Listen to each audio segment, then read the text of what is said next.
야, 이준석, 너 출근한 지 얼마나 됐다고 벌써 앉아서 쉬고 있냐? 인턴이면 인턴답게 움직여야지. 회의실 책상 좀 닦고 자료 복사해서 내 책상 위에 올려놔. 과장님, 저는 인턴으로서 업무를 배우러 온 거지 청소하러 온 게 아닙니다. 뭐야, 이거 인턴이 건방지게 말대꾸까지 해? 이 회사에서 내가 시키면 하는 거야. 군말 말고 그냥 시키는 대로 해. 저는 제 할 일을 제대로 하고 싶습니다. 하지만 부당한 대우를 받는다면 그건 회사에도 좋은 영향이 아니겠죠? 잘나셨네. 그래, 어디 얼마나 버티나 보자. 내가 널 어떻게 길들이는지 보여줄게. 안녕하세요. 실제 일어난 사연을 각색한 인생이 저녁빛 사연 채널입니다. 오늘은 직장 내 괴롭힘을 당한 준석 씨가 어떻게 당당하게 자신을 지키고 통쾌한 결말을 만들어냈는지 들려드리겠습니다. 구독과 좋아요, 알림 설정을 눌러주시면 앞으로도 억울함을 극복하고 인생의 교훈을 담은 사연들을 꾸준히 만나보실 수 있습니다. 부산의 한 대기업 마케팅팀에서 10년 넘게 과장 직급을 유지하고 있는 48세 박 과장은 어느 날 새로 들어온 인턴 25세 이준석을 처음 마주했을 때부터 마음에 들지 않았다. 겉보기에는 어디서나 볼 법한 평범한 대학생 같았지만 첫인상부터 뭔가 달랐다. 깔끔한 단정한 차림새, 조용하지만 자신감 있는 태도, 그리고 선배들에게 예의 바르게 인사하는 모습이 박 과장의 신경을 거슬리게 했다. 저 녀석, 괜히 착한 척하는 거 아냐? 박 과장은 사회생활이 오래될수록 사람이란 적당히 눈치를 보면서 기어야 한다고 믿고 있었다. 그런데 이 인턴, 눈치도 없고 어쩐지 자신을 두려워하지 않는 듯했다. 보통 인턴들은 상사의 눈치를 보며 조심스럽게 행동하거나 실수할까봐 잔뜩 위축되기 마련이다. 하지만 준석은 그런 기색이 전혀 없었다. 당당하면서도 겸손한 태도, 무엇보다 맑고 또렷한 눈빛이 박 과장을 더 불편하게 만들었다. 꼴같잖게.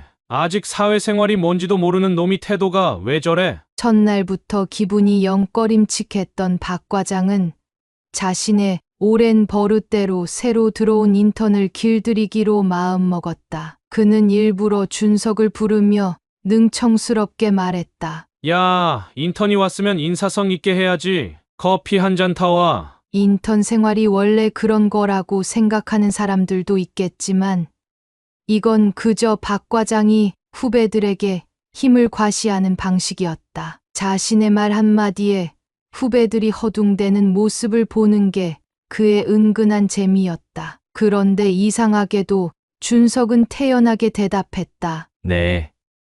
어떤 걸로 드릴까요? 박 과장은 순간 어이없었다. 보통 이런 상황에서 신입들은 당황해서 허둥대기 마련인데 이 녀석은 전혀 동요하지 않고 오히려 자신이 고객인 것처럼 커피 종류를 물어보는 태도였다. 아, 아메리카노. 괜히 버럭하듯 대답한 박 과장은 준석이 커피를 가지러 나가자 헛기침을 하며 어색한 기분을 감췄다. 별놈 다 보겠네. 이날을 시작으로 박 과장은 준석이 마음에 들지 않는다는 이유만으로 그를 더욱 괴롭히기 시작했다. 박 과장은 첫날부터 준석이 자신을 두려워하지 않는 태도가 못마땅했다. 보통 인턴들은 처음 들어오면 위축되고 상사의 말이라면 무조건 네 하고 기어 들어가는 법인데 이 녀석은 그저 담담한 얼굴로 태연하게 반응할 뿐이었다. 어디 보자. 기를 좀 죽여놔야겠어. 박 과장은 일부러 준석을 자주 불렀다. 처음에는 사소한 것들이었다. 이 인턴, 잠깐 이리 와봐. 네, 과장님. 내가 지금 바빠서 그러는데 7층 회의실에서 서류 좀 가져와. 7층. 마케팅팀은 5층인데 준석은 속으로 의아했지만 별말 없이 시키는 대로 움직였다. 하지만 도착한 7층의 회의실은 텅 비어 있었다. 어리둥절한 채 몇 바퀴를 돌았지만 서류 같은 건 없었다. 다시 내려와 박 과장에게 보고하려던 찰나 옆자리 선배가 다가와 작은 목소리로 속삭였다. 괜히 그러는 거야. 박 과장님은 원래 신입들 골탕 먹이는 걸 재미로 삼아. 그제야 준석은 박 과장의 의도를 깨달았다. 자신을 일부러 부려먹으며 길들이려는 속셈이었다. 그날 이후로 박 과장의 장꾀는 점점 노골적으로 변했다. 인턴은 일 배우는 게 아니라 시키는 거나 잘해야 해. 그 말대로 준석은 회사 업무보다 자빌과 심부름이 더 많았다. 출근하자마자 오늘도 커피 한 잔 타오겠지? 라는 박 과장의 짐짓 시크한 말에 준석은 조용히 커피를 가지러 갔다. 그러나 그뿐만이 아니었다. 오전 내내 이거 복사 좀 해와라. 택배 왔으니까 받아라. 같은 자질구레한 심부름을 시켰고 점심시간이 끝나갈 즈음이면 아, 깜빡했다. 저기 서랍에서 파일 좀 꺼내줄래? 하며 일부러 쉬는 시간을 빼앗았고 무엇보다 최악은 퇴근 직전이었다. 하루 종일 심부름만 시키다가 막상 퇴근 시간이 다가오면 박 과장은 일부러 준석을 불러 진짜 업무를 던졌다. 이거 내일까지 보고서 초안 작성해서 메일로 보내놔. 준석은 순간 할 말을 잃었다. 퇴근 10분 전 아무런 사전 설명도 없이 던진 업무 이제 슬슬 퇴근해야지. 하며 기지개를 켜는 박 과장의 얼굴엔 잔뜩 비열한 미소가 떠올라 있었다. 네. 알겠습니다. 하지만 준석은 짜증도 불만도 드러내지 않았다. 그저 조용히 자리에 앉아 업무를 시작했다. 박 과장은 그 모습이 오히려 신경 쓰였다. 이 녀석, 불만도 없나? 기어오르지도 않고 주눅도 안 드네. 마치 자신을 전혀 의식하지 않는 듯한 준석의 태도가 오히려 불쾌했다. 좋아. 그렇다면 더 괴롭혀 주지. 박 과장은 앞으로 더욱 준석을 길들여 놓겠다고 마음을 굳혔다. 박 과장의 괴롭힘은 시간이 갈수록 더욱 노골적이 되었다. 잔심부름을 넘어 이제는 고의적으로 준석에게 곤란한 상황을 만들었다. 아, 깜빡했네. 이 자료 오전까지 준비해둬야 하는데 인턴이니까 야근 좀 해야겠지? 네. 근데 이건 어제까지 받은 적도 없는 자료인데요. 어? 그랬나? 그럼 뭐 지금부터 하면 되겠네. 인턴은 배우는 과정이잖아. 박 과장은 억지로 던진 업무를 준석이 어떻게든 끝내는 모습을 보며 내심 더 불쾌해졌다. 보통 이 정도면 짜증을 내거나 분위기를 파악하고 알아서 기는 법인데 준석은 항상 침착했다. 박 과장은 속으로 생각했다. 이상한 놈이네. 그냥 참고 있는 건가? 아니면 멍청한 건가? 그러던 어느 날 회사의 중요한 프로젝트가 터졌다. 이번 거는 단순한 사내 업무가 아니라 회사 대표가 직접 참석하는 핵심 회의였다. 박 과장은 당연히 이번 발표는 자신이 할 것이라고 믿어 의심치 않았다. 드디어 나한테도 기회가 왔군. 이번 프로젝트를 통해 좋은 인상을 남기면 차장 승진도 가능할 거라는 기대감에 그는 벌써부터 신이 나 있었다. 그러나 회의 하루 전 팀 회의 자리에서 사장이 뜻밖의 한마디를 꺼냈다. 이번 발표는 인턴인 이준석 씨가 맡겠습니다. 그 순간 박 과장의 머릿속이 새하얘졌다. 네? 인턴이요? 당황한 기색을 감추지 못한 채 되묻자 사장은 단호한 어조로 말을 이었다. 네. 이준석 씨가 프로젝트 준비 과정에서 가장 많은 기여를 했으니까요. 직접 설명하는 게 좋겠다고 판단했습니다. 순간 팀원들 사이에서도 웅성거림이 퍼졌다. 인턴이 발표를 한다고? 이거 좀 이상한데?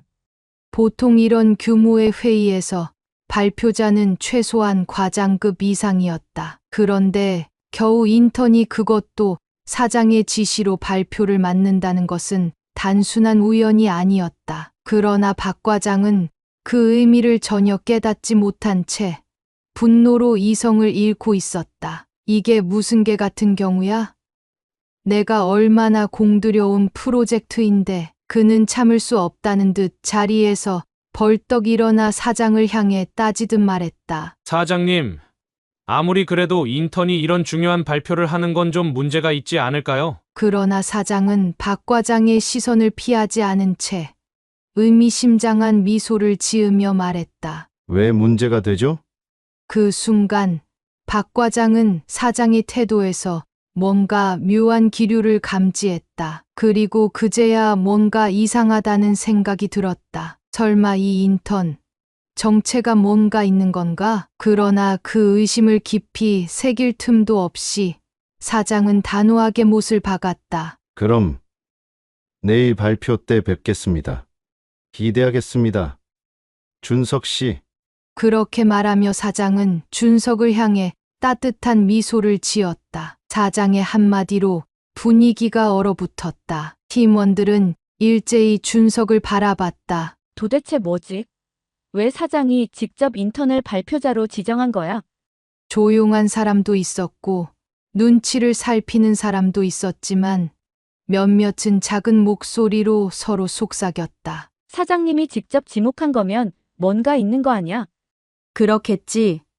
아무리 그래도 인턴이 발표하는 건 처음 보는 일인데. 분위기가 묘하게 돌아가자 박 과장은 속으로 불안감을 느끼면서도 애써 자신을 진정시켰다. 아니야, 아닐 거야. 그냥 사장이 괜히 실험 삼아 인턴을 내세운 거겠지. 하지만 왠지 불길한 기분을 지울 수가 없었다. 아무리 그래도 이걸 그냥 넘어갈 수는 없지. 그는 여유로운 표정을 지으며 일부러 준석에게 다가갔다. 그리고는 능청스럽게 그러나 속에는 날 선 가시를 가득 담아 말했다. 이거 참 대단한데 우리 인턴이 발표까지 하게 되다니. 팀원들이 지켜보는 앞에서 일부러 박수를 치며 비꼬듯 말하자 몇몇 직원들이 어색한 웃음을 지었다. 하지만 준석은 여전히 침착한 얼굴로 박 과장을 바라봤다. 그러자 박 과장은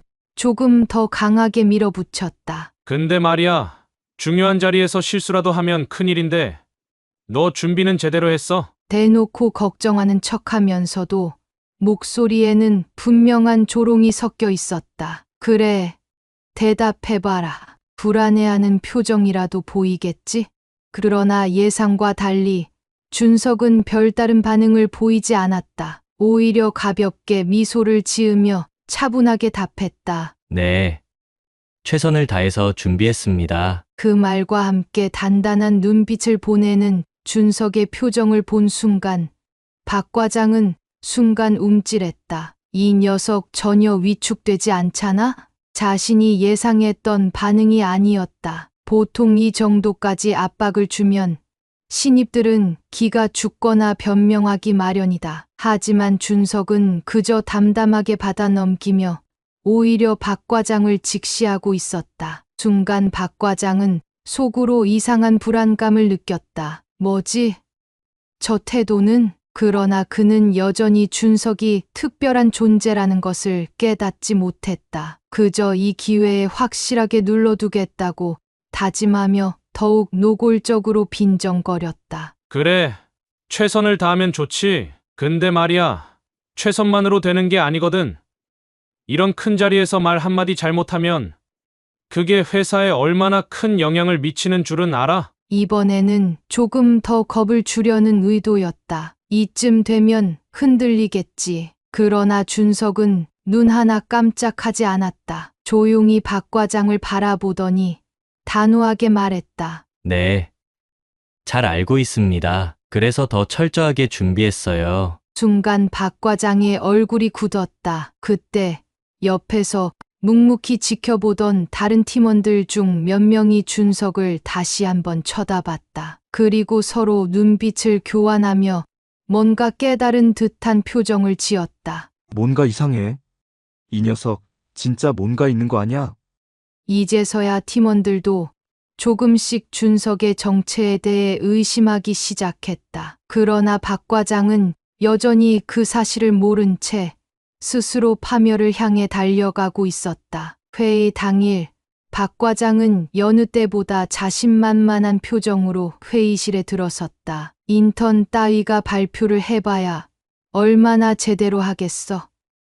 결국 실수하면 그 책임은 사장이 질 텐데 그땐 후회하게 될 거야. 그는 그렇게 생각하며 여유롭게 자리에 앉았다. 그러나 준석의 태도는 전혀 달랐다. 회의가 시작되자마자 그는 단 한 번도 원고를 확인하지 않고 자신감 넘치는 목소리로 발표를 시작했다. 안녕하십니까. 이번 프로젝트의 시장 분석 및 마케팅 전략을 발표할 이준석입니다. 목소리는 또렷하고 흐트러짐이 없었다. 프레젠테이션이 시작되자 박 과장은 속으로 피식 웃었다. 그래, 어디 한번 얼마나 잘하나 보자. 하지만 몇 분이 지나면서부터 회의실의 공기가 변하기 시작했다. 준석의 발표 내용은 그저 정리된 데이터를 나열하는 수준이 아니었다. 명확한 자료 분석, 강약 조절이 완벽한 설명,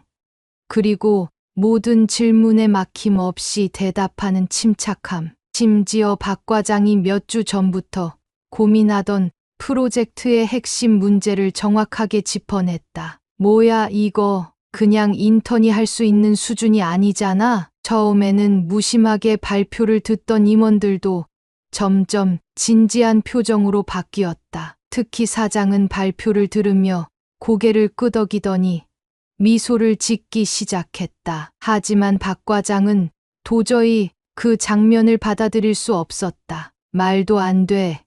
인턴이 어떻게 이렇게까지 분석을 잘하지? 그리고 발표가 끝나자 회의실에는 잠시 정막이 흘렀다. 누군가 작게 감탄하는 소리를 냈고 몇몇 임원들은 서로 얼굴을 마주보며 놀란 기색을 감추지 못했다. 그때 사장이 자리에서 천천히 일어나 박수를 쳤다. 그리고는 준석을 향해 의미심장한 미소를 지으며 말했다. 역시 회장님의 아드님다운 분석력이군.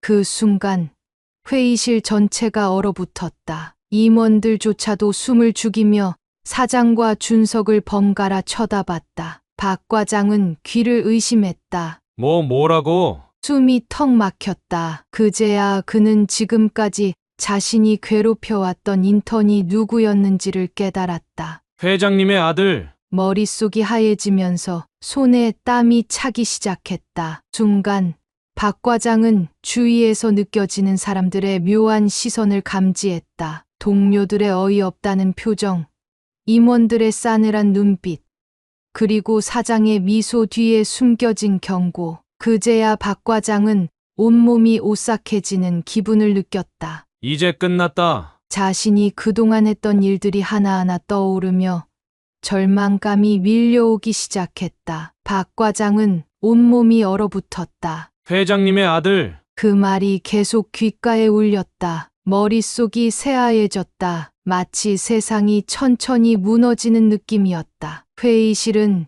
정적에 휩싸였다. 몇몇 임원들은 눈을 동그랗게 뜨고 준석을 다시 바라보았고 다른 팀원들은 입을 다물고 서로 눈치를 살폈다. 그러나 그 중에서도 가장 심각한 표정을 짓고 있는 사람은 박 과장이었다. 내가 지금까지 회장님의 아들을. 숨이 턱 막혔다. 손끝이 떨렸다. 식은땀이 이마를 타고 흘러내렸다. 말도 안 돼. 이럴 리가 없어. 그제야 그동안의 모든 순간들이 파노라마처럼 스쳐갔다. 커피 심부름을 시켰던 날, 쓸데없는 자비를 떠넘기던 순간들, 퇴근 직전 억지로 야근을 시키며 비웃던 자신.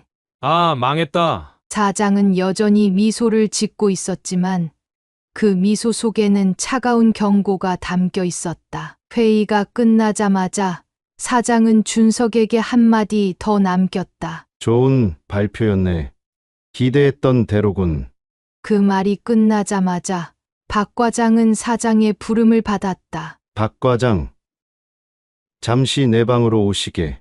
그 순간 다리가 풀릴 뻔했다. 끝났다. 이제 난 끝이야. 직원들은 이미 그를 향한 시선을 바꾸고 있었다. 회의실에서 나가는 순간 팀원들의 묘한 표정이 보였다. 어이없다는 듯한 눈빛, 속 시원하다는 듯한 미소, 꼴 좋다는 분위기. 이제까지 자신이 장악했던 사무실 분위기가 단 몇 분 만에 뒤집힌 것이다. 사장의 방으로 걸어가는 동안 박 과장의 머릿속은 새하였다. 그리고 사무실 문을 닫자마자 사장의 냉정한 목소리가 들려왔다. 자네 지금까지 뭘 한 건지 알고 있나? 박 과장은 목이 콱 막힌 듯 아무 말도 하지 못했다. 그때 사장은 서류 하나를 책상 위에 던졌다. 그것은 다름 아닌 박 과장이 준석에게 시켰던 자빌 목록과 부당한 지시들이 정리된 기록이었다. 회장님의 아들을 이런 식으로 대하다니 참 대단하군. 사장의 목소리는 차갑게 가라앉아 있었다. 그리고 그 다음 순간 사장은 결정적인 한마디를 던졌다. 박 과장, 당장 짐 싸라. 오늘부로 해고야. 그 말이 떨어지자 박 과장의 다리는 완전히 풀려버렸다. 그가 10년 넘게 지켜온 자리에서 단 몇 초 만에 쫓겨난 순간이었다. 박 과장은 사장의 단호한 해고 선언을 듣는 순간 그대로 주저앉을 뻔했다. 사장님, 그게 무슨 말씀이십니까? 제가 한 실수가 뭐라고 이렇게까지 하십니까? 다급하게 변명하려 했지만 사장은 싸늘한 표정으로 그를 내려다보았다. 실수? 자네가 한 행동이 단순한 실수로 보이나? 직급을 이용해 후배를 괴롭히고 쓸데없는 잔심부름이나 시키고 고의적으로 업무에서 배제하며 길들이려 한 것까지? 사장의 목소리는 냉정했다. 그게 단순한 실수라고? 박 과장은 숨조차 제대로 쉬지 못한 채 얼굴이 새파래졌다. 그제야 깨달았다. 나는 지금까지 내가 절대적으로 우위에 있다고 믿고 있었지만 사실은 아니었어. 사장님, 한 번만 기회를. 마지막으로 애원했지만 사장은 단호하게 잘라버렸다. 짐 싸. 오늘까지 정리하고 퇴사해.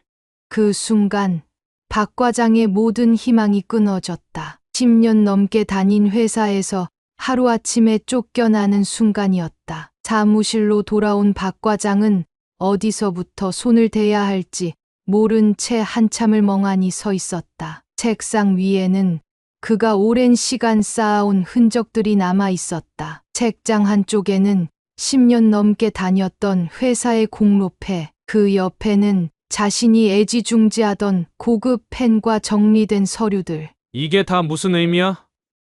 다 소용없게 됐는데. 손이 떨렸다. 한참을 멈춰 서 있던 그는 결국 무거운 한숨을 쉬며 짐을 정리하기 시작했다. 그 순간 평소와는 확연히 달라진 사무실의 분위기가 온몸으로 느껴졌다. 그동안 그를 두려워하던 직원들의 시선이 이제는 완전히 달라져 있었다. 힐끔힐끔 쳐다보는 직원들, 속 시원하다는 듯 미소를 짓는 얼굴들, 귓속말을 주고받으며 피식 웃는 모습들. 그가 고개를 들자 직원들은 마치 기다렸다는 듯 다시 일에 집중하는 척했다. 그러나 책상을 정리하는 내내 뒤에서 들려오는 작은 속삭임과 웃음소리는 멈추지 않았다. 박 과장은 속으로 이를 악물었다. 이 놈들, 나한테 한마디 위로도 안 해. 하지만 곧 깨달았다. 자신이 지금까지 해왔던 행동들이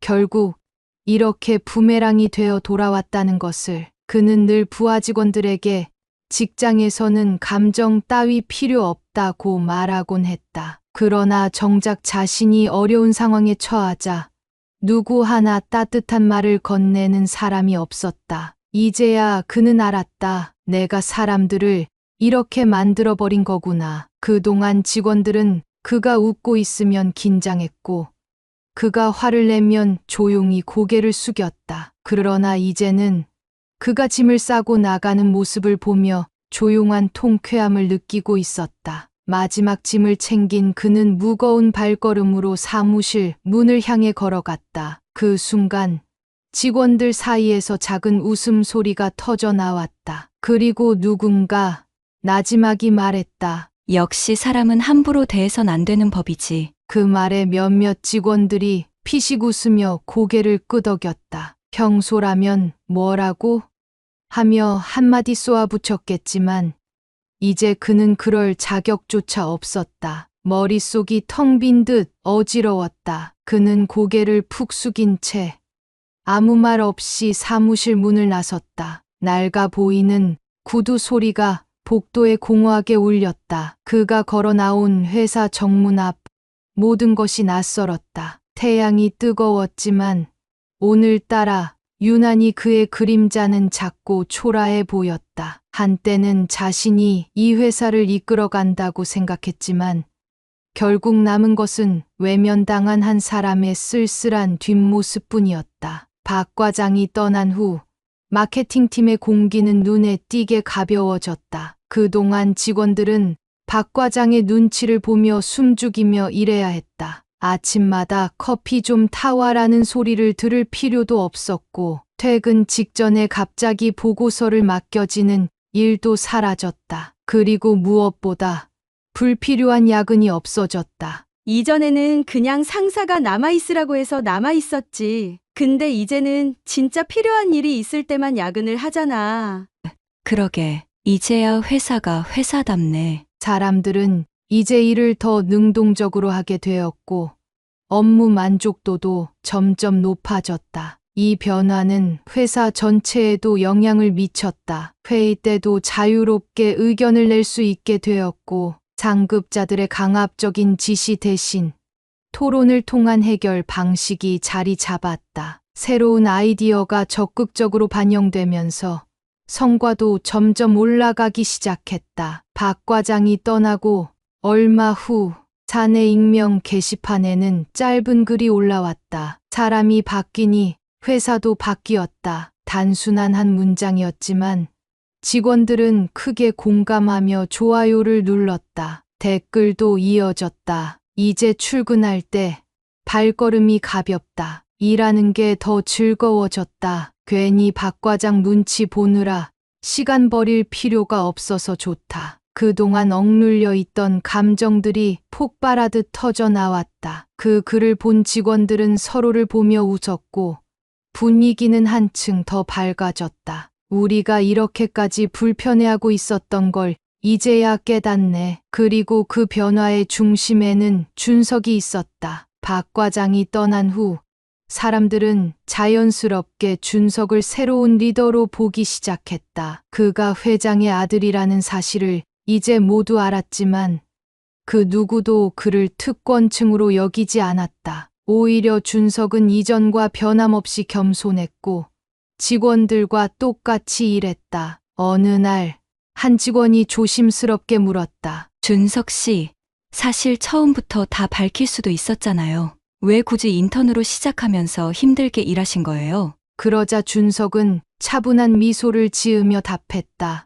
회사의 진짜 모습을 알고 싶었어요. 제가 회장님의 아들이라는 걸 알면 아무래도 다들 저한테 솔직해지지 못할 테니까요. 그 말을 듣자 직원들은 그의 진짜 의도를 이해할 수 있었다. 그랬구나. 그냥 편하게 들어와서 높은 자리 차지할 수도 있었을 텐데. 근데 이렇게 직접 경험하면서 회사의 문제를 파악하려 했던 거야? 사람들은 점점 준석을 신뢰하기 시작했다. 그는 일방적인 명령을 내리는 상사가 아니라 팀원들과 함께 고민하는 리더였다. 그리고 그는 진짜 변화를 만들기 위해 노력하고 있었다. 준석은 팀원들의 이야기를 듣고 회사의 비효율적인 부분을 하나씩 바꿔 나갔다. 불필요한 야근을 없애기 위해 업무 효율을 높이는 방안을 제안했고 수직적인 보고 체계를 간소화해 직원들이 더 빠르게 의사 결정을 내릴 수 있도록 했다. 신입 직원들이 쉽게 적응할 수 있도록